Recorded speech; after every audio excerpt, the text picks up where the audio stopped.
Falcon SG అనే ఒక Philippines company, దీంట్లో 52% ఒకసారి, 28/10/2021 99% ఇందులో షేర్స్ మొత్తం ఈ కంపెనీ కొనేసింది అధ్యక్ష. ఫాల్కన్ ఎస్జీ అనే ఫిలిపిన్ కంపెనీ. ఈ కంపెనీ కొన్న తర్వాత ఇది ఇక్కడ ఆగింది అధ్యక్ష, ఆగలే. ఈ ఫాల్కన్ ఎస్జీ కంపెనీ నుంచి ఫాల్కన్ ఇన్వెస్ట్మెంట్స్ అనే కంపెనీ, సింగపూర్ కంపెనీ ఇందులోకి వచ్చింది అధ్యక్ష. ఈ కంపెనీ అంటే ఏదైతే ఫాల్కన్ ఎస్జీ పేరు మీద 99% ఉందో ఆ 99% షేర్ని ఫాల్కన్ ఇన్వెస్ట్మెంట్ అనే సింగపూర్ కంపెనీ దీంట్లోకి వచ్చింది అధ్యక్ష. 1% మిగిలిపోయింది కదా అధ్యక్ష. ఆ 1% గాదే శ్రీధర్ రాజు ఎవరైతే ఉన్నారో ఆ 1% అతను కొన్నాడు అధ్యక్ష. 1% ఈ కంపెనీలో షేర్ కొన్న గాదే శ్రీధర్ రాజు ఈ కంపెనీకి సీఈఓగా మారిండు అధ్యక్ష. అంటే యువరాజు గారి మిత్రులు ఏ రకంగా ఇందులోకి తెర వెనుక నుంచి లోపలికి వచ్చి దీన్ని మొత్తం తమ చేతిలోకి ఏ రకంగా తీసుకున్నారో గాదే శ్రీధర్ రాజు గారిని ఈ ఫాల్కన్ ఇన్వెస్ట్మెంట్ ఈ కంపెనీకి ఓనర్ను అంటే సీఈఓని చేసేసి వ్యవహారం మొత్తం గాదే శ్రీధర్ రాజు చేతికి అప్పచెప్పారు అధ్యక్ష. ఇది ఇక్కడ కూడా ఆగిందా అంటే లేదు అధ్యక్ష. ఫాల్కన్ ఇన్వెస్ట్మెంట్స్ మళ్ళీ వాళ్ళ దగ్గర ఉన్న 99% షేర్లని 100% కింద మొత్తం అంటే మొత్తం వాళ్ళకు ఉన్న మొత్తాన్ని మళ్ళీ అమ్మిండ్రు అధ్యక్ష. దాంట్లోకి ఎవరు వచ్చారు అధ్యక్ష? Sparrow Investments, GW Sky Private Limited, Hillbrook Investments, వీళ్ళు ఒకవైపు వచ్చిండ్రు అధ్యక్ష. అది వీ యజమానులు ఎవరయ్యా అంటే రాహుల్ గోస్వామి, ఆనంద్ కుమార్, వీళ్ళందరు ఓనర్లు అధ్యక్ష. ఈ 3 కంపెనీల నుంచి మళ్ళీ హిల్బ్రూక్ ఇన్వెస్ట్మెంట్స్ నుంచి కొనుక్కున్న company gateway fund to LP అనే ఇంకొక సంస్థ వచ్చింది అధ్యక్ష దీంట్లకు. దాంట్లో నుంచి మళ్ళీ స్పారో ఇన్వెస్ట్మెంట్స్ నుంచి కొనుక్కున్న దాంట్లో గేట్వే ఫండ్ టు ఎల్ఎల్పి ఇందులోకి వచ్చారు అధ్యక్ష. అంటే అల్లిబిల్లి కంపెనీలు అన్నిటిని పెట్టుకుంటూ ఈ కంపెనీలన్నిటి ద్వారా చివరికి వాళ్ళు ఎక్కడికి చేరింది అధ్యక్ష? ఈ గేట్వే ఫండ్ టు ఎల్ఎల్పి కానీ ఎల్పి కానీ గేట్వే ఈ లొకేషన్స్ ఇవన్నీ ఒక కంపెనీ రాహుల్ గోస్వామి అండ్ ఆనంద్ కుమార్ అనే కంపెనీ కేమెన్ ఐలాండ్స్ అధ్యక్ష. రెండో company gateway fund to location British virgin islands అధ్యక్ష. ఈ కంపెనీల గురించి మీకు చెప్పాలంటే అధ్యక్ష, ఏదైనా ఈ ప్రపంచంలో ఆర్థిక నేరాలు చేయడానికి ట్యాక్స్ హెవెన్ కంట్రీస్ అంటారు అధ్యక్ష. ప్రపంచంలో ఏ దేశంలో అయినా ఏ ప్రాంతంలో అయినా ఆర్థిక నేరాలకు పాల్పడే కంపెనీలు ఆ దేశానికి ఎట్లా ఫుల్ ప్రూఫ్ ఉంటుంది అధ్యక్ష? ఆ దేశంలోకి పోయి నువ్వు ఏ దేశంలో ఏ నేరం చేసినా ఆ దేశంతో ఎలాంటి ఒప్పందాలు ఉండవు అధ్యక్ష. అతన్ని పట్టించరు, ఆ కంపెనీ వివరాలు చెప్పరు, దానికి ఏం సంబంధించింది ఏం చెప్పరు అధ్యక్ష. అదేవిధంగా ఇందులోకి గాదే శ్రీధర్ రాజు గారు రిలేటెడ్ కంపెనీలు పారాడిమ్ ఇన్నోవేషన్స్ ఎల్ఎల్సి, అదేవిధంగా క్వాంటెల్లా ఐఎన్సి, ఈ 2 అమెరికా కంపెనీలు వచ్చినాయి అధ్యక్ష. సో ఎక్కడైతే టెర్రాసిస్ టెక్నాలజీస్ లిమిటెడ్లో బయలుదేరిన మన స్టేట్ అగ్రిమెంటు ఫిలిపిన్ దేశానికి పోయింది, ఫిలిపిన్ దేశాన్ని నుంచి సింగపూర్ దేశానికి పోయింది, సింగపూర్ దేశాన్ని నుంచి మళ్ళీ కేమెన్ ఐలాండ్స్కి పోయింది, తర్వాత వర్జిన్ ఐలాండ్స్కి పోయింది, తర్వాత అమెరికా దేశంలో ఉండే 2 కంపెనీలు. చివరికి ఈ కంపెనీలు ఈ సంస్థలను నిర్వహించే వాళ్ళు ఈ కేమెన్ ఐలాండ్స్లో వర్జిన్ ఐలాండ్స్లో తేలింది అధ్యక్ష. ఈ 2 దేశాలు ఎట్లాంటివి అంటే ప్రపంచంలో ఏ ఆర్థిక నేరం జరిగినా ఆ ఆర్థిక మూలాలు పనామా లీక్స్ కానీ లేకపోతే మీరు ఈ ప్రపంచంలో జరిగిన ఏ పెద్ద ఆర్థిక నేరాన్ని ఎత్తికినా ఆ సంబంధించిన కంపెనీలు ఈ 2 దేశాలలో ఉంటాయి అధ్యక్ష. ఆ దేశాలలో ఉన్న కంపెనీలు ఈరోజు ఈ టెరాసిస్ ఏదైతే ఈ ధరణి ఏదైతే ఉందో ఈ ధరణి మొత్తం ఆ దేశానికి వెళ్ళిపోయింది అధ్యక్ష. ఎవరో దాని ఓనర్లు అంటే అధ్యక్ష ఫాల్కన్ ఇన్వెస్ట్మెంట్ ప్రైవేట్ లిమిటెడ్లో ఉన్న ఓనరు ఏదైతే ఈ సింగపూర్ బేస్డ్ కంపెనీ ఉందో రాహుల్ గోస్వామి, ఈయన సింగపూర్ సిటిజన్, ఆనంద్ కుమార్ ఈయన సింగపూర్ సిటిజన్, లతికాదేవి అమ్మ daughter of Radhakrishna Pillai Singapore citizen అధ్యక్ష. వీరితో పాటు అధ్యక్ష స్పారో ఇన్వెస్ట్మెంట్స్ ప్రైవేట్ లిమిటెడ్ అనే కంపెనీ కూడా ఇది సింగపూర్ కంపెనీ అధ్యక్ష. స్పారో ఇన్వెస్ట్మెంట్ ఇది ఈ టోటల్ ఈ ఉండే కంపెనీలు అని కూడా ఇవి సింగపూర్ సంస్థలు అధ్యక్ష. అదేవిధంగా అధ్యక్ష జీడబ్ల్యూ స్కై ప్రైవేట్ లిమిటెడ్ అనే సంస్థ కూడా సింగపూర్ది అధ్యక్ష. జీడబ్ల్యూ సేమ్ వీళ్ళందరూ. తర్వాత పారాడిమ్ ఇన్నోవేషన్స్ LLC అనేది అమెరికన్ కంపెనీ అధ్యక్ష.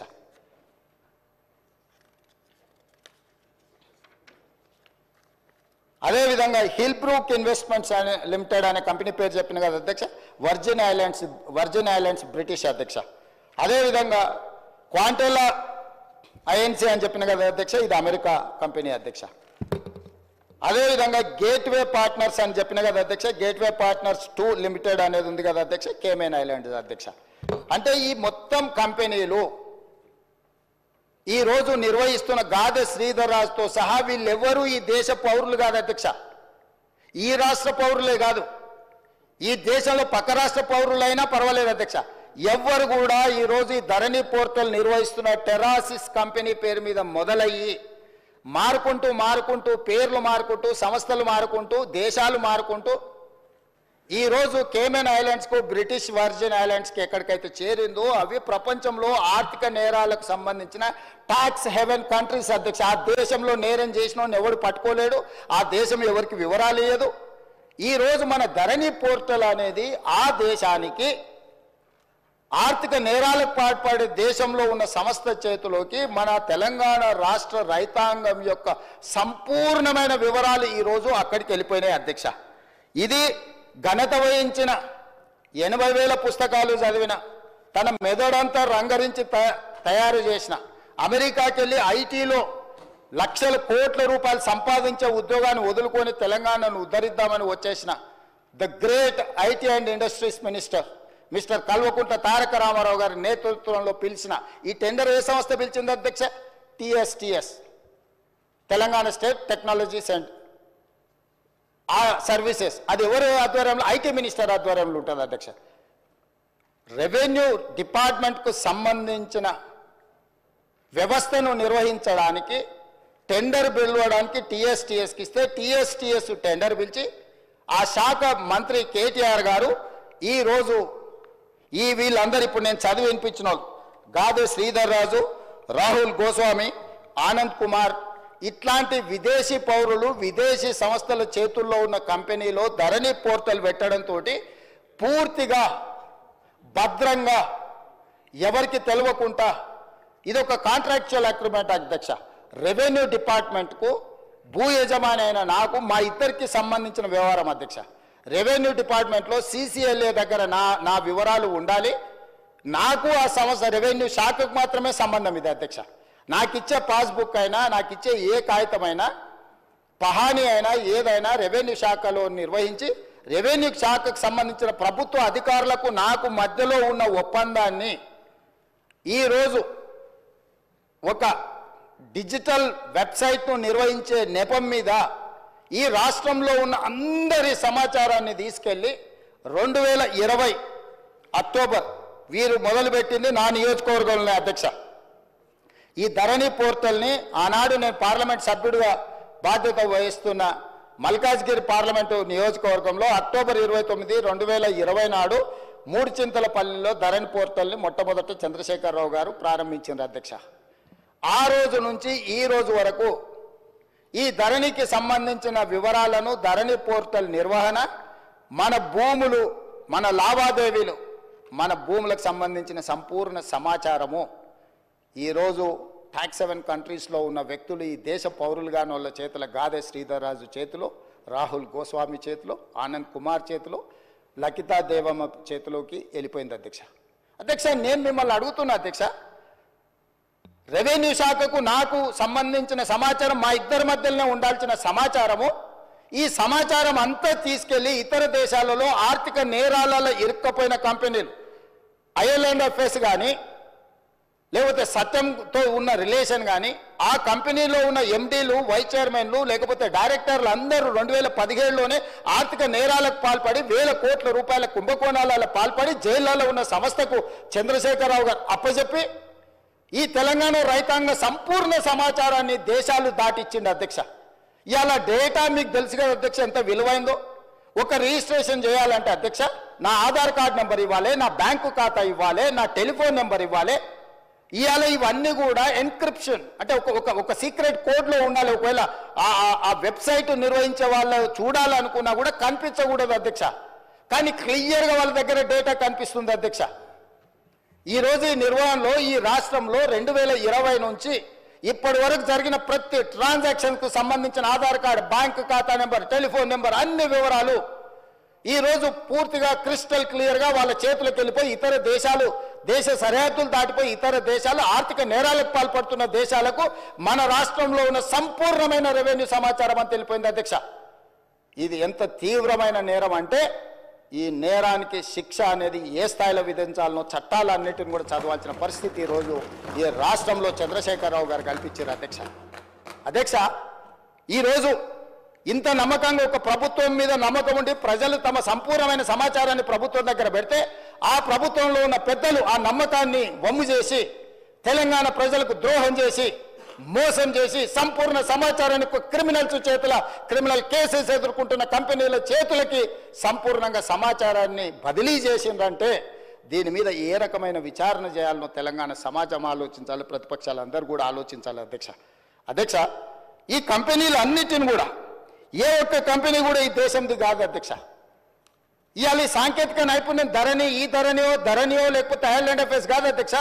ఎప్పుడో తెలంగాణ రాష్ట్రంలో, ఉమ్మడి రాష్ట్రంలో, ఈ దేశంలోనే ఎన్ఐసి వెబ్ ల్యాండ్ అనే ఒక వెబ్సైట్లో సంపూర్ణమైన ఇట్లాంటి డిజిటల్ వ్యవస్థ కేంద్ర ప్రభుత్వం పరిధిలో ఉన్న ఎన్ఐసి దగ్గర సంపూర్ణంగా ఉంది అధ్యక్ష. ఇవాళ గుడ్ గవర్నెన్స్ మన దగ్గర ఉంది అధ్యక్ష. మనం లక్షలాది రాష్ట్రాల, దేశాల పరీక్షలు మనం నిర్వహిస్తున్నాం అధ్యక్ష. మరి చెన్నారెడ్డి మానవ వనరుల విభాగంలో అద్భుతమైన సాంకేతిక నైపుణ్యం ఉన్న వ్యవస్థ మొత్తం మన ప్రభుత్వంలో ఉంది అధ్యక్ష. మనమే ఇతర దేశాలకు ఆదర్శంగా ఉండేటట్టు, ఇతర రాష్ట్రాలకు ఆదర్శంగా ఉండేటట్టు మనం తీసుకున్న నిర్ణయాలను ఈరోజు పక్కదో పట్టించి కేంద్ర ప్రభుత్వ రంగ సంస్థ అయిన ఎన్ఐసికి కూడా ఇవ్వకుండా గాదే శ్రీధర్ రాజుకు ఈరోజు అప్పచెప్పడం ద్వారా మన సంపూర్ణమైన సమాచారాన్ని ఇతర దేశాలకు పంపించారు అధ్యక్ష. అందుకే నేను అడుగుతున్నా అధ్యక్ష, టెరాసిస్తో మొదలైన ఈ లావాదేవీ టెండర్లో సక్సెస్ అయిన IL&FS సంస్థ నుంచి ఫాల్కన్ ఎడ్జి సింగపూర్ కంపెనీకి ఎట్లా పోయింది, ఫిలిపిన్ కంపెనీకి ఎట్లా పోయింది, అక్కడి నుంచి ఫాల్కన్ ఇన్వెస్ట్మెంట్స్కి ఎట్లా పోయింది, అక్కడి నుంచి స్పారో ఇన్వెస్ట్మెంట్స్కి ఎట్లా పోయింది, అక్కడి నుంచి JW స్కై ప్రైవేట్ లిమిటెడ్కి ఎట్లా పోయింది, అక్కడి నుంచి గేట్వే ఫండ్ 2 LPకి ఎట్లా పోయింది, అదేవిధంగా హిల్బ్రూక్ ఇన్వెస్ట్మెంట్ సంస్థకి ఎట్లా పోయింది, అదేవిధంగా పారాడిమ్ ఇన్నోవేషన్స్ LLCకి ఎట్లా పోయింది, అదేవిధంగా క్వాంటెల్ INCకి ఎట్లా పోయింది.